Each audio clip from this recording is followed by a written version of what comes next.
আসসালামু আলাইকুম ওয়া রাহমাতুল্লাহি ওয়া বারাকাতুহু।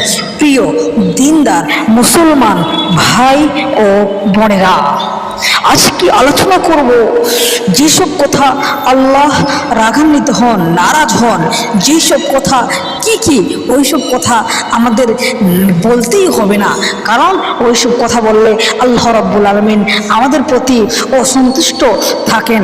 তবে চলুন দেরি না করে এগিয়ে যাই। যেসব কথা বললে আল্লাহ আমাদের প্রতি নারাজ হয়ে থাকেন সেই সব কথাকে আমাদেরকে জানতে হবে। তবে অবশ্যই চ্যানেলটি নতুন হলে সাবস্ক্রাইব করবেন এবং লাইক ও কমেন্ট করতে অবশ্যই ভুলবেন না। চলুন, আমাদের উচিত যেসব কথা থেকে নিজেকে বাঁচা, এইসব কথায় আল্লাহ নারাজ হয়ে যায়। আল্লাহ রাব্বুল আলামিন বলছেন, আমি যে আমার উম্মতদেরকে আমি সৃষ্টি করে পৃথিবীর বুকে পাঠিয়েছি, সেই যেন একমাত্র আমার ইবাদত করে। চলুন, নাম্বার 1, কাউকে অযথা গালাগালি করা। কাউকে গালাগালি করা যাবে না, কারণ এই গালাগালির মাধ্যমে অনেক লোক আছে যে সে আপনাকে উল্টা গালি দিবে। দ্বিতীয় নাম্বার, হিংসা করা যাবে না। আল্লাহ রাব্বুল আলামিন 2টা কারণে হিংসা করতে বলেছেন। 1 নম্বর ইলম, দ্বিতীয় ধন সম্পদ। তবে এই ছাড়া আর কারো প্রতি হিংসা করা যাবে না। যদি বেশি কোরআন শিক্ষা থাকেন তবে ওর মধ্যে হিংসা করা যায় যে রাব্বুল আলামিন আমি তার মতো কোরআন শিক্ষা করতে চাই এবং মানুষদেরকে দ্বীনের দাওয়াত দিতে চাই। কারো ধন সম্পদ থাকলে তার ধন সম্পদের মধ্যে হিংসা করা যায়, যে তার ধন সম্পদকে আল্লাহর রাস্তায় যেভাবে বিলিয়ে দে, রাব্বুল আলামিন তুমি আমাকে ধন সম্পদ দাও, এভাবে হিংসা করা যায়। নাম্বার 3, মা বাবার উপরে কথা বলা। মা বাবার উপরে শব্দটি করা যাবে না। আল্লাহর কোরআন বলছে মা বাবার উপর কোনো কথাই বলা যাবে না।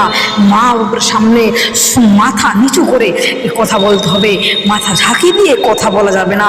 চলুন দেরি না করে 4 নাম্বার, নামাজের পর দোয়া না করা।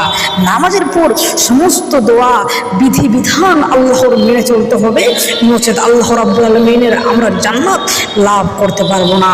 নামাজের পরে যেসব দোয়া রয়েছে, নামাজের মধ্যে যেসব দোয়া রয়েছে, সেই সব দোয়া আমাদেরকে ভালো করে আমাদেরকে পড়তে হবে এবং নামাজের পর মা বাবার জন্য দোয়া করতে হবে। তো চলুন এগিয়ে যাই। নামাজের পর যেসব দোয়া রয়েছে ওই দোয়াগুলো আমাদেরকে ঠিকমতো না করলে আমরা জান্নাত লাভ করতে পারবো না।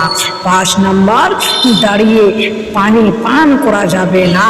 সে দাঁড়িয়ে পানি পান করা যাবে না, সে নবীর সুন্নতের খেলাফ। আপনাকে বসে পান করতে হবে, আপনাকে ডান হাতে পানি পান করতে হবে, 3 নিঃশ্বাসে পানি পান করতে হবে। তাহলে আমরা সে রাসূলের হাদিসকে ফলো যখনই করব তখনই সাকসেস হব। 6 নাম্বার, বউয়ের সাথে রাগ করে কথা বলা যাবে না, স্ত্রীর সাথে ঝগড়া করা যাবে না।